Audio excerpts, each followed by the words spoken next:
Halo semuanya, kenalin namaku Wahid.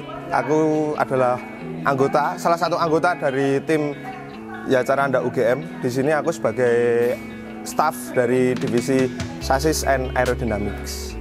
Nah, jadi kami sekarang ini baru mengerjakan proyek mobil baru kita yang namanya itu nanti bakal dikasih Super Skip EV4.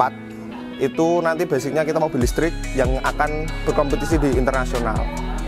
Nah, saat ini kita sedang mulai proses tahap pembuatan bodi, di mana tahap pertama sekarang kita sedang mengerjakan masteran ini. Proses pembuatan masteran ini kita mulai dari pembuatan desain dulu. Pertama itu pasti desain. Setelah itu kita membuat slashing dari triplek yang itu kita gunakan sebagai acuan struktur dari bodi itu sendiri. Nah, setelah itu selesai, baru kita isi struktur itu menggunakan foam dan kita lapisi menggunakan dempul. Oke, untuk kesulitan itu kita ada karena kita ini belum punya pengalaman pembuatan bodi, apalagi pendempulan yang itu menurut saya cukup tricky ya itu. Jadi kemarin itu kita susah dalam proses pendempulan tuh, jadi dempulnya tuh nggak bisa rata dan ternyata pencampuran kita juga nggak rata dan menyebabkan dempul itu tuh nggak bisa kering merata gitu, nggak sempurna lah keringnya. Setelah ada bantuan dari tim Alpha Gloss berupa mentoring dan sharing ilmu, kita jadi tahu bagaimana cara mendempul itu yang baik dan benar dan bagaimana step-step yang harus kita lakukan itu kita jadi tahu sekarang.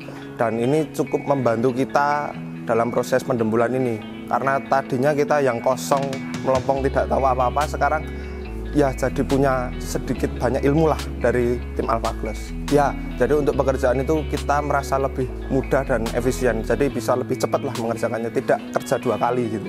Kalau untuk harapannya sih, karena proses kita ini masih panjang, jadi setelah master ini jadi kita masih pembuatan molding, habis pembuatan molding baru kita cetak bodi pakai karbon infusion itu. Nah, karena kita juga masih belum punya pengalaman di situ, kita juga berharapnya kita juga dapat mentoring juga ke tahap-tahap molding dan pencetakan bodi. Cukup kalau semakin sering, kan karena moldingnya semakin licin, semakin gampang. Justru kalau molding baru itu treatmentnya memang harus benar-benar. Jadi kalian besok ngamplasnya dari 1000 sampai 3000, kenaikannya gilitnya 500. Nah, kita kayak estafet nih, 1, 2, 3, 4. Beranggapannya misalkan yang 1000-nya kita 1 amplas. Nah, naikkan gilitnya 500 kan. 1500 2 step, berarti 2 kali dari 1000. Oke, halo, kenalin aku Hasya sebagai General Manager dari Yacaranda Generasi 11. Di sini dari tim Alpha Gloss sudah memberikan mentoring kepada kami tentang bagaimana cara melakukan pendempulan yang baik, bagaimana cara mencampur dempul yang baik, bahkan bagaimana cara memulai proses untuk melakukan pencetakan karbon. Jadi mungkin aku akan jelasin sedikit-sedikit tentang apa sih yang diajarin sama tim Alpha Gloss. Nah, dari cara mencampur dempul itu kita diajarin kalau misalnya dempul itu untuk mencampur hardernya ada takarannya. Jadi tadi tim Alpha Gloss mengajarkan untuk membuat dempulnya itu menjadi kotak terlebih dahulu pada keramik atau pada alas, lalu dibuat persegi cetakannya, lalu dibagi per kotak hingga 1/16. Jadi takaran dari hardernya itu segitu untuk mendapatkan kekerasan yang optimal. Lalu untuk pengaplikasian dempul kita menggunakan jidar untuk mengejar kerataan dan kontur yang baik.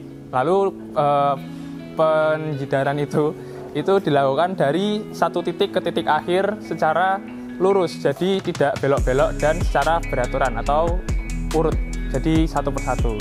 Untuk ngamplas tadi diajarin untuk menggunakan sanding block, jadi itu nanti gunanya untuk mendapatkan kontur yang mungkin lebih enggak lurus, jadi ada kontur yang mungkin ada lengkung, ada belok-belok, jadi kita menggunakan itu untuk mendapatkan bentuk yang lebih bagus dan lebih manis. Oke, untuk program Alpha Gloss yang memberikan workshop atau pelatihan untuk kami, saya sangat senang karena tim juga dapat mengaplikasikan langsung ilmu-ilmu yang sudah diberikan oleh pihak Alpha Gloss dan langsung dipraktikkan secara langsung, di mentoring, diajarin dari awal sampai akhir. Jadi saya juga merasa ini ilmu yang sangat-sangat mahal bahkan, dan bisa diturunkan ke generasi-generasi selanjutnya yang akan membuat bodi-bodi mobil baru.